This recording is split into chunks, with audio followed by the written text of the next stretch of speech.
guys, hello everyone, amazing morning to all of you guys. Have a blessed Saturday everyone, to all of you guys. Saan man sulok kayo ng mundo, hello everyone.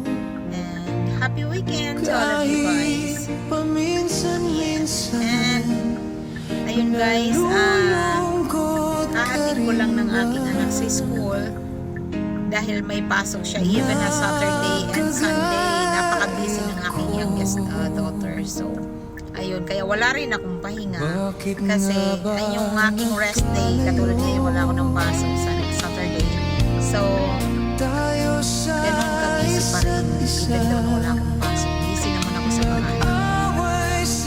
Ayun guys. And ngayon, papunta naman ako. Another schedule na naman. Pupunta ako ng hospital.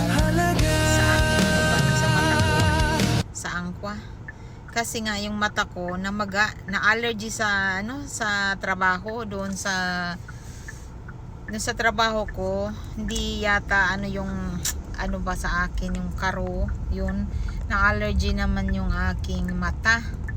So yung pala hindi nga mata yung inside sa taas lang. 어린이 보호구역에 진입했습니다. 서행하세요.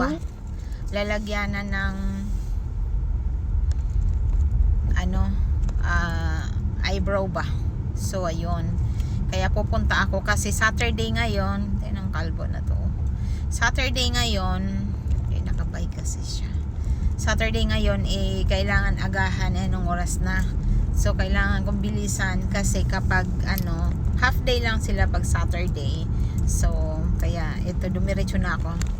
Hindi ko na sinama yung aking eldest. Sabi ko mamaya na lang siya, balikan ko na lang. And then ayun, tapos ito naman may nasagap akong balita sa akin, family sa Pilipinas, no?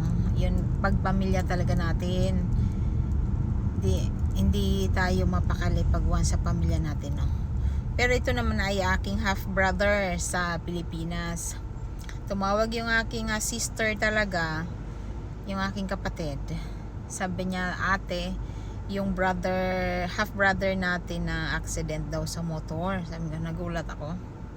Then sabi ko, wag mo nang i-send kung ano man yung wag i-send sa akin sa messenger kasi nga may phobia na ako, kaya ayaw ko. Sabi ko, wag na, basta sabihin mo na lang kako bakit na paano. Then yun nga, na accident daw, kasama pa yung anak na panganay. Ay, ito na nga, nagkagulo-gulo na nga yung pamilya niya kasi habang nagtatrabaho siya sa Manila, ang kanyang asawa naman ay nalalaki dun sa probinsya. And then ngayon naghiwalay, ibuntis sa kanyang kabit, ay sa kanyang syota na, sabi natin kabit kasi hindi naman sila kasal, no? And then, ayun na, kaya nagkadagulo-gulo mong buhay niya ba? Hindi ngayon, edi syempre, sino na naman ang doon? Sino na naman ang in charge na naman, kundi na naman ang ate, ako na naman. Sabi ko, ngayon, 2 estudyante kong college, tapos isang high school. Sabi ko, ano ba? Bakit?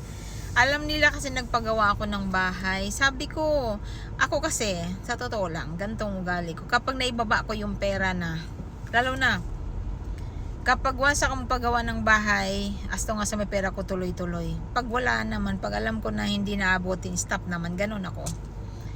Then, ayun, nagpagawa ako ng bahay. Sila din mismo pang gumawa kasi labor ko rin sila. Kahit kapatid ko, wala doon ng libre-libre. Alam mo naman sa atin, walang libre-libre.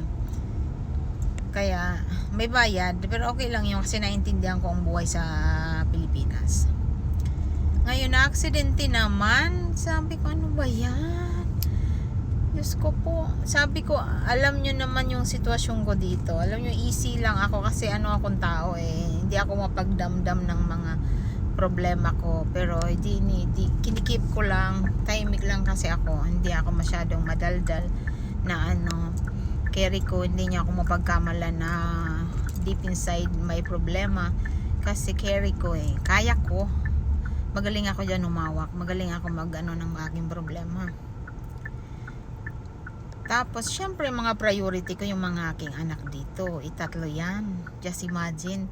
At nag-iisa lang ako na nag-shoulder sa lahat. Estudyante sila ako lahat. Even though nakita nyo ang Koreano ko, sabi ko nga, pero ang Koreano ko, wala talaga yung ano siya sa buhay. Totoo yan. Hindi sa sinisiraan ko, to be honest lang naman. Medyo minalas lang ako sa Koreano kong napili, no? Kasi nga, wala siyang pakialam sa ano, 과속방지턱이 pamilya. 있습니다. Kaya ako na lang nag-intindi. Kasi nga, napaka ng ano niya. Mahirap yung na ano kong Koreano, napakahirap ng